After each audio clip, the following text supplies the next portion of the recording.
Estudo Bíblico, 2 Reis 17, versos 1 a 41. Oséias, último rei de Israel, 732 a 723 a.C. Oséias reinou 9 anos como vassalo da Síria. Uma tentativa de obter apoio egípcio foi fatal. Samaria caiu após um terrível sítio de 3 anos e toda a população restante foi deportada. O destino de Israel foi considerado consequência direta da idolatria persistente, das práticas pagãs, da desobediência à lei de Deus e do desprezo pelos profetas. Versos 6 a 18.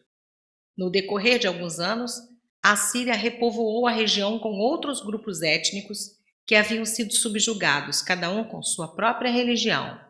Mas os problemas que tiveram que enfrentar foram atribuídos à sua incapacidade de aplacar o Deus local, e um sacerdote israelita foi enviado de volta como missionário. Versos 24 a 28. Dessa estranha mistura de religiões, emergiu uma forma mais pura de adoração entre seus descendentes. Verso 41. Os samaritanos. Verso 4. É Osorcon IV, 727 a 716 a.C. As grandes épocas imperiais do Egito já tinham passado havia séculos. 2000 anos antes de Cristo, a 11ª grande dinastia dos faraós estava no trono, e o grande império renovado do Egito durou de 1570 a 1193 a.C. Agora, o Egito só desejava paz com as nações vizinhas, e sua arma mais poderosa para obter a segurança interna era a intriga secreta internacional. Verso 6. O rei da Assíria. Ano de grandes acontecimentos internacionais. É bom que se defina a vida desse rei. Em 734 a.C., Tiglat-Pileser III invadiu as fortalezas do norte de Israel, capítulo 15, verso 29. Seu reinado foi de 745 a 727 a.C. Em 724 a.C., Salmaneser V, que reinou na Síria em 727 a 722 a.C., investiu contra Israel e Oséias, que lhe ofereceu tributo, verso 3. Depois de examinar bem a situação, Salmaneser notou que Oséias se rebelava, fortalecendo-se através da intriga internacional, razão por que o encarcerou, verso 4, e avançou contra a capital, Samaria. O estado de sítio durou de 724 até 722 a.C., 3 anos pelo cálculo oriental, verso 5, e enquanto Salmaneser se preocupava com a situação bélica, Sargon II, 722 a 705 a.C., usurpou o trono da Síria. Foi a esse último que se atribuiu o feito de ser o último conquistador de Samaria. Pelo menos, foi ele quem realizou as grandes deportações que tinham a finalidade de destruir toda e qualquer consciência nacional de Israel.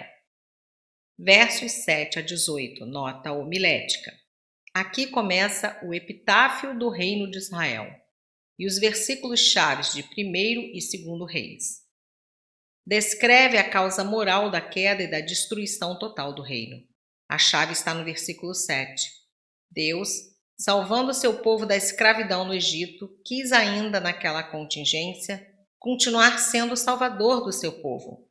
Mas os israelitas entenderam que a chave da prosperidade e da sabedoria seguiriam o culto pagão dos cananitas, cuja cultura, carnalmente falando, era mais alta do que a dos fugitivos do cativeiro.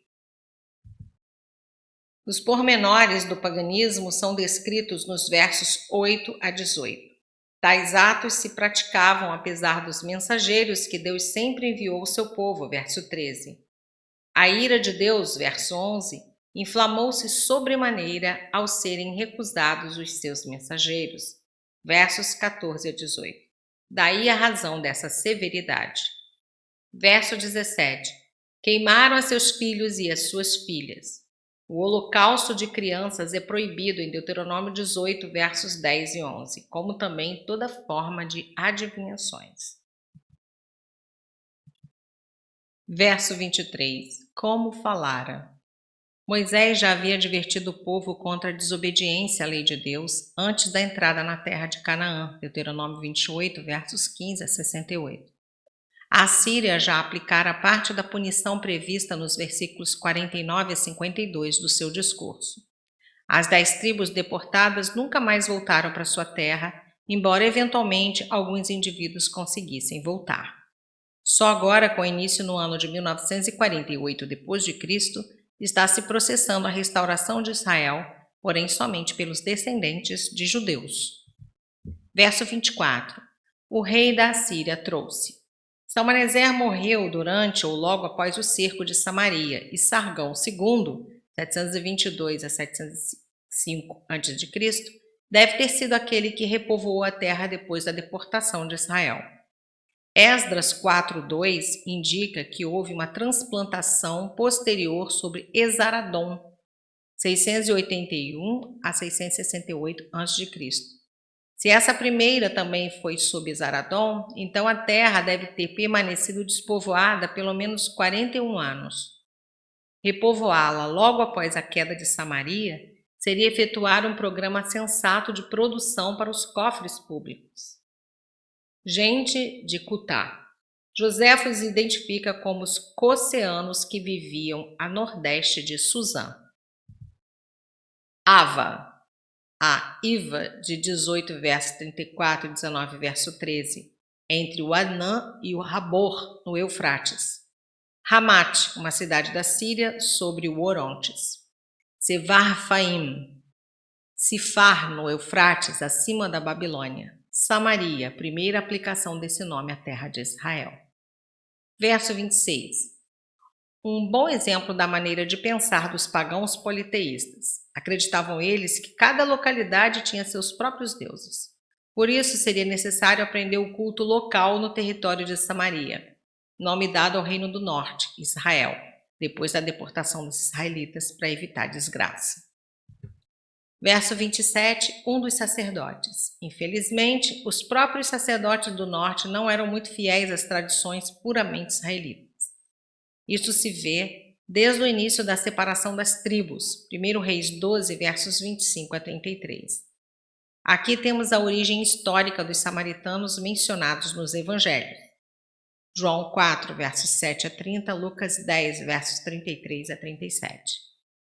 Os povos vieram da região da Babilônia, a qual tinha sido um império poderoso de 1890 até 1595 a.C., mas que agora estava muito desorganizada e assim foi facilmente conquistada pelos assírios. Um século depois da queda de Samaria, os babilônios conseguiram estabelecer um novo império, 626 a 539 a.C. As deportações continuaram por muitos anos e o rei Assurbanipal, 669 a 627 a.C., ainda fazia de Israel uma concentração de prisioneiros dos países conquistados. Verso 30, Sukkot Benot.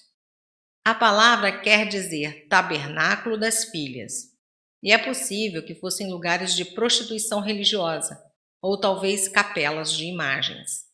Nergal era o deus das regiões subterrâneas, adorado em Cutá, na Babilônia. Azima tinha a forma de um cabrito, segundo certas tradições. Verso 31. As teorias mais comuns apontam fontes babilônicas para os nomes daquelas divindades e cidades. A palavra Babilônia tanto significa o nome de uma cidade como da região dominada por ela. As divindades tinham a forma de vários animais. Note-se aqui que alguns israelitas vindos da cidade de Samaria continuavam a adorar no templo de Jerusalém, Jeremias 41, versos 4 e 5. Esses formavam uma seita exclusiva que aceitava somente os 5 livros de Moisés.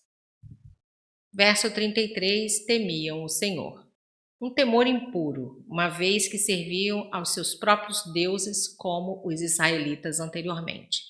Compare Josué 24, versos 14 e 15, Mateus 6, 24. Ninguém pode servir a dois senhores. Versos 34 a 41. Os versículos 34 a 41 apresentam uma análise das atitudes do povo em relação às ordens do Senhor.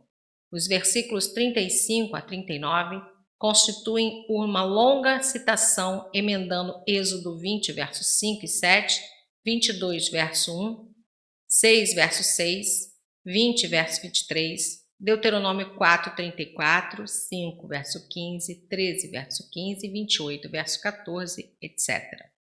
Aqui o Senhor torna a apontar para suas obras entre eles, delineando a terrível hediondez de seus pecados. Verso 34. Até o dia de hoje. Essa afirmativa indica que as práticas religiosas mistas continuaram até o dia em que se escreveu o Livro dos Reis. A época em que o Livro dos Reis vieram a lume talvez tenha sido no reinado de Josias, um século mais tarde, se admitirmos que os últimos capítulos foram acrescentados durante o exílio na Babilônia.